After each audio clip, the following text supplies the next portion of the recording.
Hey, what's up, traders? Watch this video for Friday. Can you believe it's Friday already? October 25th. SPY hanging out pretty close to all-time highs. Um, Had some nice trades today. I like to go over those just in brief, um, just to kind of give a little window into what we do. Nautilus, just for the follow-through day, NLS, right? We were watching it, and it gave a really, really nice. I made a little video earlier today. Just gave a nice, narrow opening range breakout, right? This is the range for the day. Topped out at 182 here, and then hit it again here. And so I said I like it if it does light up the new highs now, especially because it took out its low of day here. Next thing you know, it's retesting the high of day, tested the low of day. I really thought if it breaks 182, we could probably run at and maybe break yesterday's high. That's exactly what happened. It ended up getting up to 210. And actually called Chipotle. That's a price range I don't usually mess with. Here's the daily on CMG. Coming into today, the chart looked like this. Big 2 days down into support. There's the bounce today, but the way I called it was much like Jane called Kimberly Clark KMB yesterday. Pretty much the same setup. Opening range breakout. This is 10 minutes in, and it hit 793 to the penny on the opening candle. So we not only had an opening range breakout, but whole number inflection point on a stock that certainly oversold big time for the last 2 days, and it just ended up going up huge from there. I mean, it went from 793 to basically 810. What did it go to? 810, 809 something, 809.77 maybe. Really nice move there too. So there was some nice stuff to be traded. There was plenty of good calls in the room, other than those two that I made. So teamwork was fantastic for those of you that couldn't be there today. Here's what I'm watching for tomorrow. Tesla we had on Gap Play Watch today. I never found a trade in it.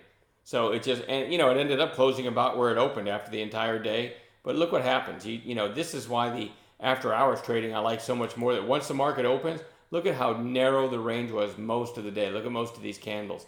It certainly wasn't like that in after hours yesterday, right? Anyway, I want to watch Tesla, maybe a red to green or something like that. I certainly think this could squeeze, so I want to watch it. Now this RBZ, I should say continue to squeeze on Tesla.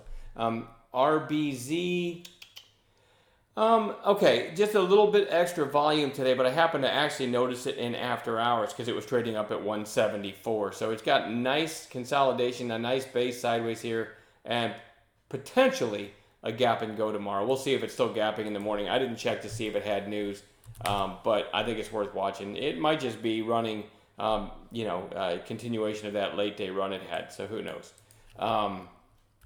Doesn't cost me anything to put it on a chart, right? Tilray, the pot stocks have been, no pun intended, have been smoked. And Tilray, kind of looked like it was bottoming here, and then it popped a little bit sideways and now turning up.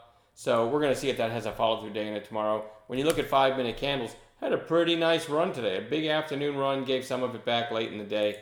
I think the pot stocks are worth watching tomorrow. QURE, another stock that had a nice pop today, closing a little bit off its highs, but nice support below, so we're going to watch that one.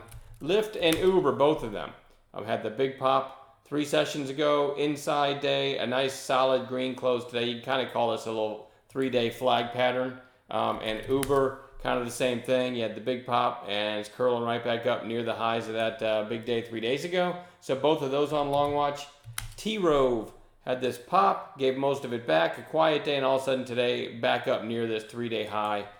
With the 200-day up above, this I kind of like it over this 3-day high break. It might make a run to that 200-day. So we're going to watch that one. A couple more, not a big list today. McDonald's goes back on bounce watch. That's MCD. It's pretty beaten up. 4 sessions ago was, I don't know, what was the high 4 sessions ago? Almost 210. Excuse me, and it's down to 196 right now. You look to the left, and it did bounce off 195, kind of in the 195 area here and here. I think you might find some support tomorrow. We might get an intraday turn, so I want to watch that one. And then lastly, ACRS. I actually like the daily chart anyway, but the reason I'm putting it on watch is because in after hours, right now it's trading at about $2. It went as high as I think over 220. They had some after hours news, so this could be a potential gap play also. The most recent high from this big volume day was 208. So if it opens like at or below 2, I would view 2 as a whole number inflection point, knowing that 209 could be another catalyst to break at this high, right? So I like this thing. It'd be nice if it opened to under 2, and we got a nice intraday setup on that one. That's it. Not a very big list. That's it. Enjoy your evening, and we'll see you in chat tomorrow.